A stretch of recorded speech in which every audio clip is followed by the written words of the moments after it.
The old pool house stood shrouded in darkness, a hulking silhouette against the dying light. Its once vibrant walls now faded and cracked.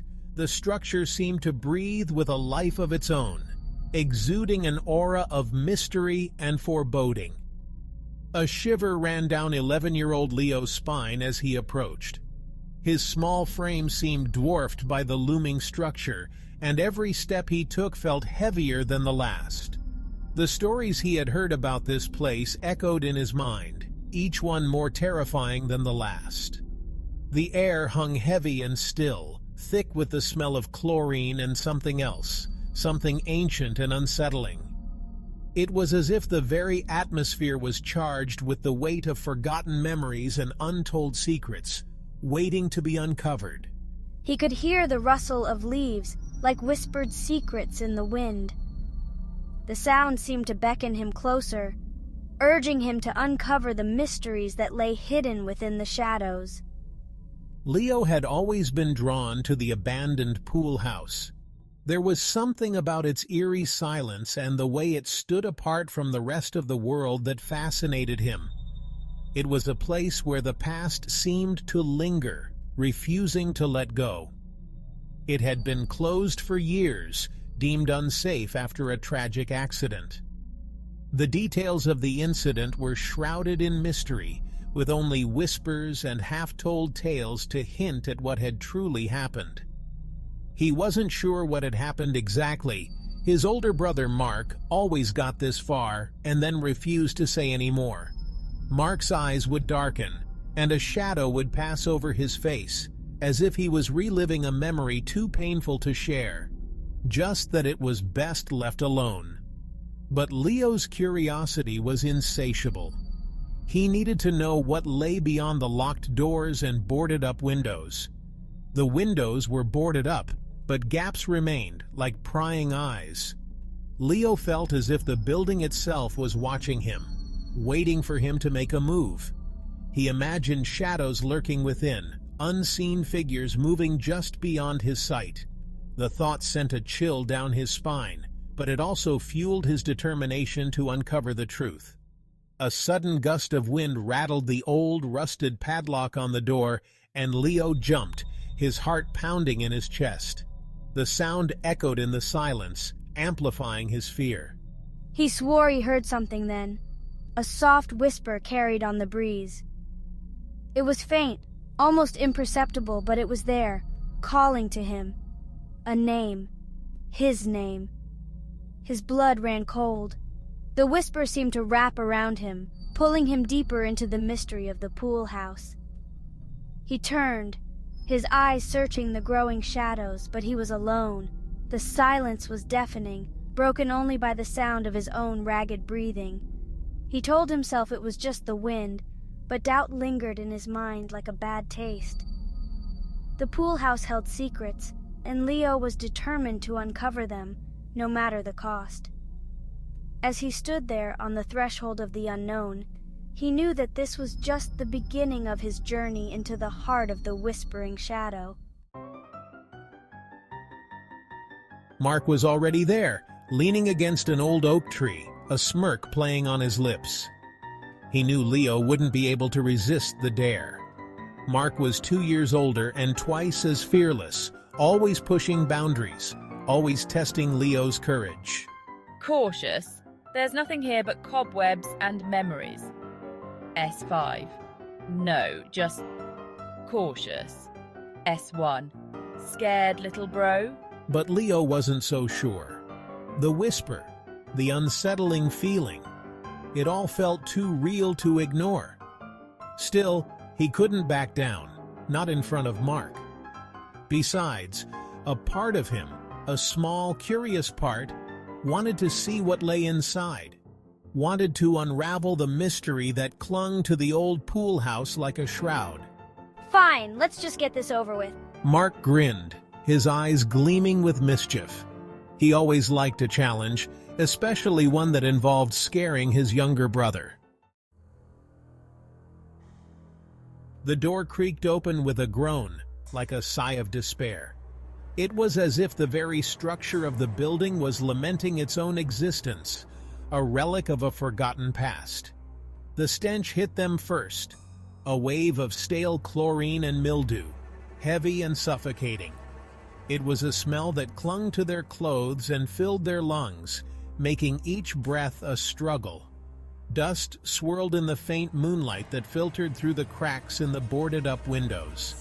The particles danced in the air, creating an eerie, almost magical atmosphere in the otherwise desolate space. Leo hesitated at the threshold, fear a cold hand squeezing his heart. He could feel the weight of the darkness pressing down on him, a tangible force that made him want to turn and run. But Mark, ever fearless, strode inside, his laughter echoing in the cavernous space. His confidence was almost infectious, a beacon of light in the oppressive gloom. Leo took a deep breath and followed, his hand trailing along the damp, moss-covered wall. The texture was slimy and cold, a stark contrast to the warmth of his own skin. The air inside was heavy and cold, thick with the weight of forgotten time. It was as if the building itself was a tomb, preserving the memories of a bygone era. Cobwebs hung like macabre decorations, and dust covered every surface. Each step they took disturbed the stillness, sending clouds of dust into the air. The pool itself was hidden beneath a thick green tarp, its shape a menacing bulge in the darkness. It was a silent sentinel, guarding the secrets that lay beneath its surface. The silence was broken only by the drip, drip, drip of water, each drop like the tick of a clock counting down to something unseen. The sound was both soothing and unsettling, a reminder of the passage of time. They moved deeper into the pool house, their footsteps echoing on the concrete floor. The sound reverberated off the walls, creating a symphony of echoes that filled the space. Leo's heart pounded in his chest, his eyes darting from shadow to shadow, expecting something to jump out at him. Each flicker of movement sent a jolt of fear through his body.